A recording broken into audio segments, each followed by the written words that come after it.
The following is an original audio series from Sierra International Machinery, Pile of Scrap, with your host, John Sacco. All right, we're back. ISRI 2022, another live episode of Pile of Scrap. Well, live, we're here live in the booth at ISRI. I'm with a longtime friend, Fahrenbruch. Hello, John. Welcome. Thanks for coming in and sitting in here with me. I'm glad to be here, yes. Oh, yeah, don't worry. This isn't going to be too painful. The dentist will be less painful than this, I think. Okay. Fawn, how long have we known each other? I'm trying to figure this out. It's been more than 20 years, I do know. Because the last piece of equipment we bought was the Reb 1, and I was just told that was 10 years ago. Right, but but we've known each other. We before you ever did business with Sierra, we've known each other at these trade shows. Sure. So I've been doing the podcast, and I like spreading the word of recycling, bringing out stories. Now, are you a first generation recycler, or did you have somebody, a father or grandfather in it? No, it was me. I had a 61 Ford 1-ton truck with a winch, K-bottle oxygen, go out to farm sales, cut up some iron, haul it up into Nebraska. That's how I got started. My dad worked for the federal government, worked on a dam. So with that in his military service, he was able to retire fairly early, a young man, I think he was 56 or 7. And his retirement, I said, what are you going to do in your retirement? Well, he didn't know. I said, well, why don't we get in the scrap business? And so he helped me in every way you could imagine. Never took a dime for it, just a father helping his son. And that's consequently, fantastic. the F&F, Fahrenbruch and Fahrenbruch. Okay, all right. So it's the other F is for your father. Yeah, and very good supporter, and that's how it all started, and it just grew from there. So this is really unique because I've done a lot of podcasts with fifth generation business, 6, Sure. 5, 4, 3, 2, but the first generation, you're the second one this week that I've run. Oh, so that's really cool because that's the entrepreneurship of this industry. You don't have to be 5 generations later to be in this industry. No, not at all. And, in the very beginning, running a small operation, everybody said, oh, you won't last. The big guys will eat you up. But with the small operation, and I still consider ourselves a small yard, you're more nimble than a lot of corporate yards become. And you can react to opportunities quicker. Right. Well, my friend George Adams, who owns 120 yards now, he just bought PSC. George is all over it. He in his article with Recycling Today magazine says the admiration he has in a entrepreneur who works hard, you'll never put him out of business. Mm-hmm. And he knows that because he was that kid. He was that guy like you. We're going to put him out. No. Right. You got your word of honor. You got your work ethic. What's funny, as the years have gone by, my roles changed. I mean, I'd rather go work in the yard than of course you would. Be in the office. The long time, we have a few employees have been with me over 30 years. They know what it was like in the early years, ran cable cranes and did all of our own repairs, etc. But some of the newer help, especially the Garden City yard, don't know that. When I come out of the office and I go take a torch and show them how to cut something, they're like shocked. They're very shocked that the old man knows what he's doing. You innovated a lot of years ago by investing in equipment and technology to help your center grow. You got Norton and Garden City, is that correct? That's correct, yes. Are you adding anything else, or is it just those two? That's pretty much it. I mean, we're not looking to expand with locations, but always looking for increased business. Well, you're in the heartland, Kansas, okay? Tell us about Kansas right now. How are we doing in Kansas? As Kansas is a state that's populating, going down, more industry. What's going on in Kansas? Kansas is, of course, agriculture number one. So it's kind of funny if I see someone, I say, how are you? Well, we're awfully dry. Well, it's all because of the ag-related industry. The small towns are struggling.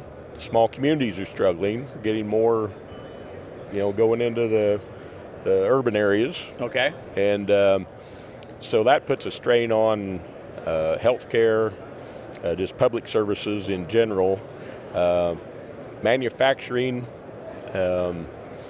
Again, in rural areas, there's a few manufacturers, but primarily we're seeing is the scrap we had was primarily all obsolete. Okay. Feedlots, farms, some oil and gas industry. Okay. One thing that is really growing, especially in the Garden City, Southwest Kansas area, is the wind turbine. Okay. So the energy sector for yes. the clean energy. Yes. And you may recall when we picked you up at the airport, drove into Garden City, and there was a few of the tubes, the towers that were lined up. That's right. I remember that on the rails. They've expanded that to over 1,100 acres of turbine parts. We Okay. got blades coming in by rail and the towers and the generators. So that's a big change. Okay. So with that change, but still we got to feed the nation, feed the world. Mm-hmm. What crops, in your area, what from Norton, what's all going on? Just out of curiosity, because Bakersfield's ag, where I'm from, okay? Largest carrot producers in the world are from Kern County, Bakersfield. Mm-hmm. Table grapes, that's where you get table. It's coming over. So we have a lot of row crops and stuff. So what's going on in your area?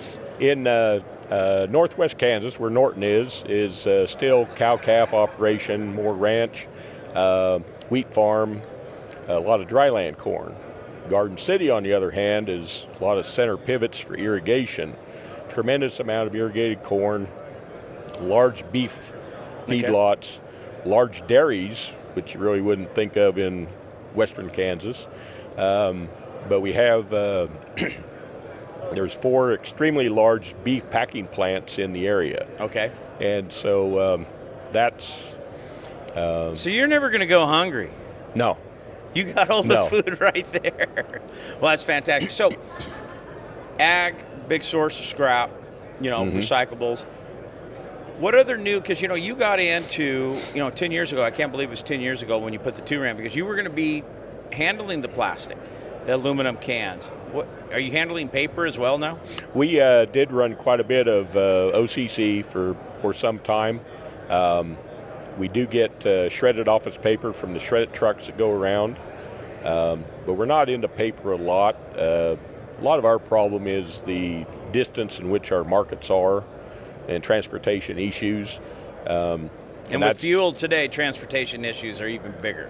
Yes, but that's where your equipment has really helped us with especially the Reb 6000 to bail up the cars and the loose tin because of the distance it has to travel to an end market. Yeah, you're able to maximize your weight. Yeah. It's even more critical. Isn't it funny? See, this is the foresight you had. This is something about you that I've always admired. You, like I said earlier, you invested in technology and equipment to be more efficient.